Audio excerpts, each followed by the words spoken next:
Assalamualaikum warahmatullahi wabarakatuh. Selamat pagi anak-anak, apa kabarnya hari ini? Sekarang kita akan melanjutkan materi kita tentang keruangan dan interaksi antar ruang dalam lingkup Indonesia. Materi ini memiliki 6 subbab. Beberapa waktu lalu kita sudah membahas bab pertama, yaitu konektivitas antar ruang dan antar waktu.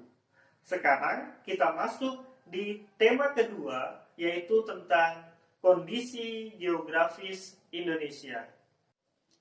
Sebelum kita memasuki materi tentang kondisi geografis Indonesia, kita harus tahu apa sih tujuan kita mempelajari materi kondisi geografis Indonesia. Nah, tujuan yang pertama kenapa kita harus mempelajari kondisi geografis Indonesia adalah agar kita dapat memahami apa itu peta, atlas, dan globe. Kemudian, tujuan yang kedua, agar kita dapat memahami manfaat peta, atlas, dan globe.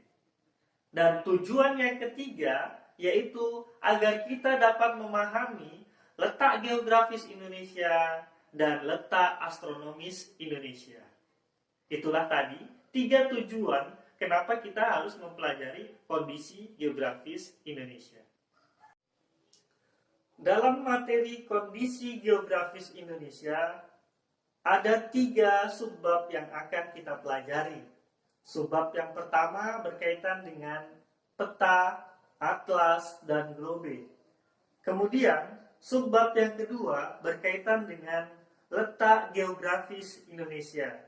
Dan subbab yang ketiga berkaitan dengan letak astronomis Indonesia. Mari kita membahas subbab yang pertama, yaitu tentang atlas, peta, dan globe. Mari kita masuk di pembahasan yang pertama, yaitu tentang peta, atlas, dan globe. Peta. Apakah kalian sudah mengetahui apakah itu peta? Kalau kalian belum mengetahui apa yang dimaksud peta, mari anak-anak kita perhatikan pengertian peta berikut. Peta adalah gambaran permukaan bumi pada suatu bidang datar dan diperkecil dengan menggunakan skala. Nah, kalian bisa lihat gambar peta yang ada di samping. Ini adalah peta Indonesia. Kalau kita menggambarkan Indonesia yang begitu luas, tidak bisa. Tidak ada buku yang bisa menggambar Indonesia yang begitu luas secara nyata. Makanya dibuatlah yang namanya peta. Nah, jadi digambar kepulauan Indonesia dengan skala tertentu sehingga kita bisa melihat keseluruhan luas Indonesia dan bentuk-bentuk pulau yang ada di Indonesia. Sekarang kalian sudah tahu apa yang dimaksud dengan peta. Untuk menggambarkan sebuah peta yang sempurna, maka peta harus memiliki unsur-unsur sebagai berikut. Unsur-unsur yang harus dimiliki peta yang pertama adalah judul peta. Kemudian unsur yang kedua adalah skala peta. Yang ketiga, orientasi utara. Kemudian yang keempat adalah simbol peta. Yang kelima, garis astronomis. Yang keenam, insert. Yang ketujuh, legenda. Dan yang terakhir adalah sumber peta. Mari kita bahas satu persatu dari unsur-unsur peta tersebut. Unsur peta yang pertama yaitu judul peta. Apakah itu judul peta?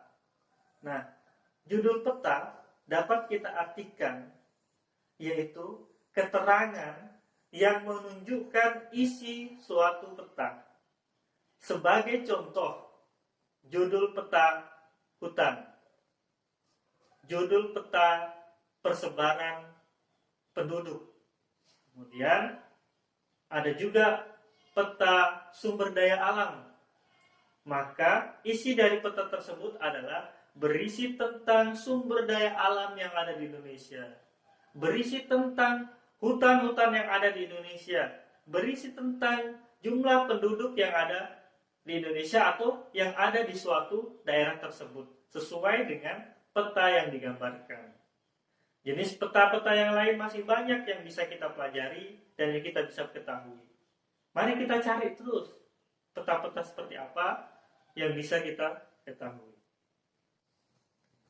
Kemudian unsur yang kedua yaitu skala peta. Skala peta dapat diartikan skala peta yaitu menunjukkan perbandingan antara jarak di peta dengan jarak sesungguhnya di lapangan atau jarak sebenarnya. Jika skala peta 1 berbanding 10.000 atau 100.000 memiliki arti objek yang jarak 1 cm di peta, maka jarak sesungguhnya pada suatu daerah tersebut adalah 1 juta cm atau 1 km di lapangan.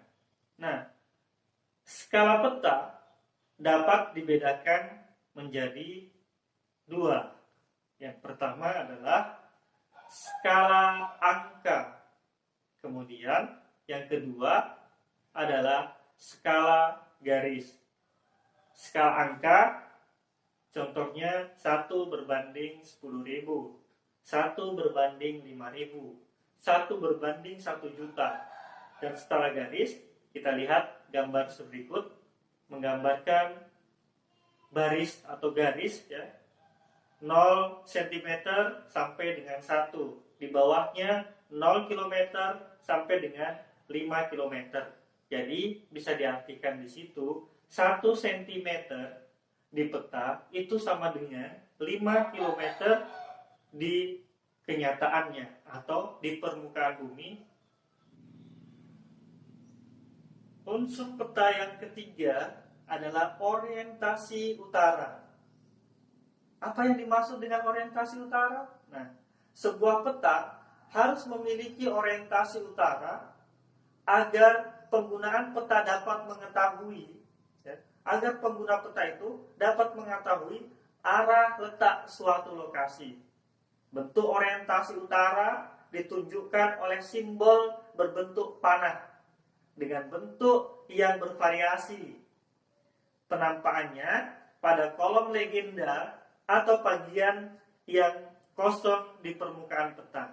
Kita lihat contoh daripada orientasi utara berikut. Nah, kalian sudah mengetahui yang seperti apa itu orientasi utara. Jadi nanti ketika kita membaca peta, maka jangan lupa kita lihat orientasi utaranya supaya kita dapat mengetahui letak daerah tersebut. Daerah tersebut berada di letak bagian utara atau bagian selatan, barat atau timur. Nah, itu tentang orientasi utara. Unsur yang keempat yaitu simbol. Simbol adalah tanda khusus pada peta yang mewakili objek yang dipetakan. Objek yang dipetakan ya, tujuannya adalah untuk memudahkan pengguna peta dalam memahami isi peta. Berdasarkan bentuknya, simbol peta dapat dibedakan menjadi beberapa bagian. Simbol yang pertama adalah simbol titik. Kita lihat contoh-contoh dari simbol titik. Ada bentuk kotak. Di sini menandakan ibu kota negara. Ada bentuk lingkaran dan ada lingkaran kecil berwarna di dalamnya. Itu menunjukkan ibu kota provinsi. Kemudian ada gambar lingkaran juga dan ada lingkaran lebih kecil di dalamnya. Itu menunjukkan kota kabupaten. Kemudian simbol yang berikutnya ya, lingkaran kecil menunjukkan kecamatan atau kota lain. Nah, masih banyak simbol-simbol peta yang bisa kita lihat ketika kita melihat peta. Nah, ini adalah salah satu simbol pada peta, yaitu simbol titik. Jenis simbol yang kedua yaitu simbol garis. Simbol garis dapat digambarkan dalam beragam bentuk dan ukuran ketebalannya.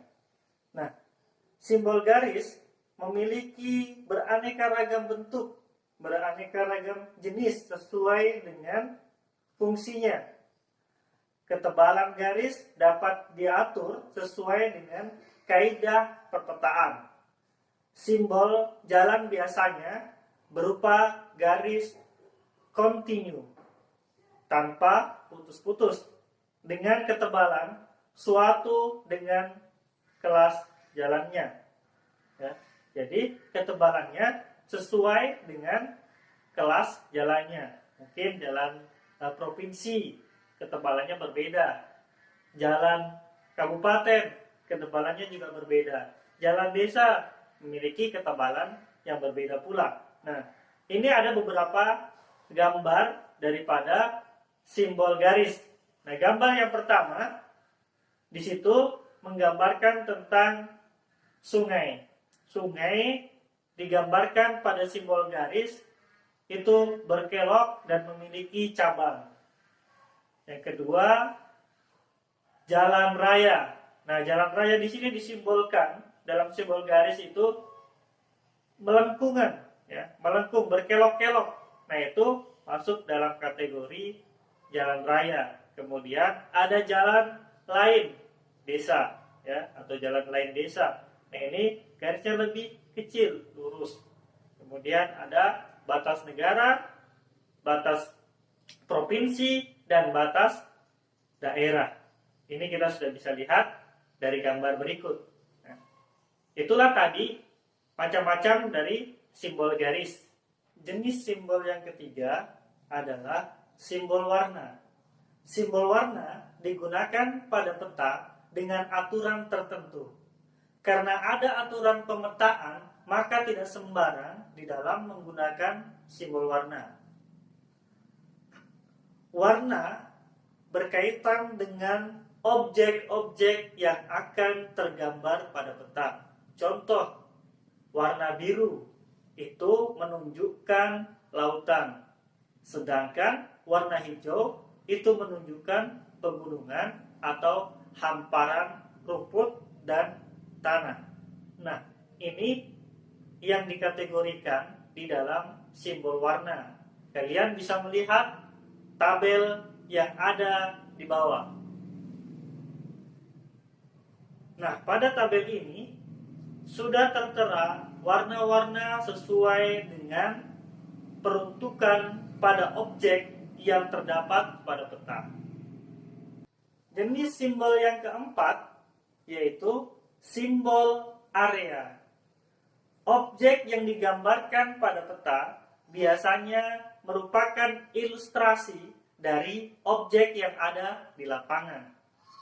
Simbol area juga memiliki aturan tertentu di dalam pemetaannya. Misalnya, area berupa sawah digambarkan dalam bentuk poligon tertutup yang di dalamnya terdapat simbol-simbol tanaman, padi, atau yang lainnya.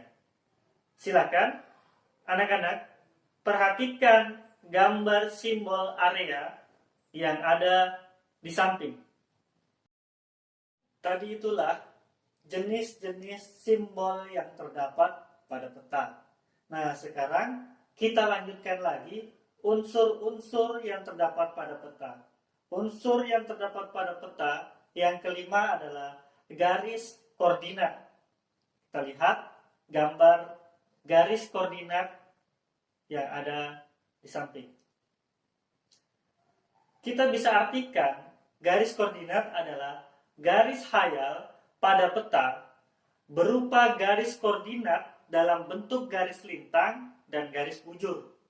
Garis lintang, ya, yang melintang dari utara ke selatan, dan garis bujur yang membujur dari kutub utara ke kutub selatan. Nah, ini masuk di kategori garis lintang dan garis bujur. Kita bisa lihat garis lintang dan garis bujur ketika kita melihat peta, terdapat kotak-kotak atau terdapat garis-garis yang terdapat pada peta, nah itulah yang dikatakan sebagai garis lintang dan garis bujur. Kemudian unsur peta yang keenam adalah insert. Insert merupakan peta kecil yang ada pada suatu peta untuk menunjukkan lokasi daerah yang dipetakan di antara lokasi lainnya yang lebih luas. Jadi menggambarkan daerah yang dipetakan di antara daerah yang lebih luas. Kita lihat gambar insert yang ada di samping. Nah, di situ ada kotak kecil yang menggambarkan bagian daripada peta yang besar. Nah, itulah yang dinamakan sebagai insert. Kemudian unsur peta yang ketujuh adalah legenda. Legenda menunjukkan keterangan semua objek yang ada pada permukaan peta. Pada legenda, membaca peta akan mengetahui tentang objek yang ada pada wilayah yang dipetakan. Jadi, legenda ini memiliki fungsi mempermudah pembaca peta agar bisa mengetahui gambar yang dipetakan tersebut. Coba kalian perhatikan gambar legenda yang ada di samping. Nah, ini adalah gambar legenda yang ada di dalam setiap kali kita melihat peta. Nah, legenda ini menunjukkan garis-garis, batas-batas, kemudian simbol-simbol juga terdapat pada legenda tersebut. Nah, unsur yang terakhir pada peta adalah sumber peta. Sumber peta menunjukkan orang atau lembaga yang membuat peta tersebut. Dari sumber peta inilah diperoleh informasi untuk membuat peta, sehingga bisa dinilai kualitas peta yang dihasilkannya. Nah, demikian tadi penjelasan tentang peta dan unsur-unsur yang terdapat pada peta. Sekarang kita lanjut ke pembahasan berikutnya mengenai atlas. Atlas merupakan kumpulan peta yang dijilid sebagai sebuah buku. Jadi, atlas ini adalah kumpulan semua peta-peta yang dibukukan. Jadi dia dibukukan. Nah, dibukukan sehingga atlas di sini juga memiliki susunan yang terstruktur atau rapi. Nah, atlas memiliki berbagai macam jenis. Di antaranya atlas semesta, atlas dunia, atlas regional, atlas nasional, dan atlas referensi. Di dalam atlas juga terdapat komponen. Nah, komponen ini adalah susunan-susunan yang terdapat di dalam atlas. Komponen yang pertama adalah judul atlas. Yang kedua, daftar isi. Yang ketiga, legenda. Kemudian kata pengantar. Dan yang terakhir adalah indeks. Ini adalah masuk dalam kategori komponen yang terdapat di dalam atlas. Kalian sudah paham kan apa yang dimaksud dengan atlas dan jenis-jenis atlas? Mudah-mudahan kalian bisa mengembangkan lagi tentang atlas tersebut. Sekarang kita masuk ke pembahasan yang berikutnya, yaitu tentang globe. Globe dapat diartikan tiruan bola bumi dalam bentuk kecil. Globe memiliki kegunaan. Beberapa kegunaan dari globe diantaranya adalah menentukan atau merencanakan perjalanan jauh melalui udara. Kemudian, kegunaan globe yang kedua yaitu mengikuti kejadian yang berkaitan dengan gempa bumi dan arus samudera dengan lebih mudah. Dan tujuan globe yang ketiga melihat hubungan laut, kontiner, dan daerah kutub. Tujuan globe yang keempat yaitu memahami konsep yang mendasar tentang perbedaan waktu, iklim, musim, perbandingan zona waktu, dan kejadian siang. Pembahasan kali ini mudah-mudahan bermanfaat. Tetap semangat dalam belajar dan dalam menuntut ilmu. Mari kita lanjutkan pembahasan di lain waktu. Wassalamualaikum warahmatullahi wabarakatuh.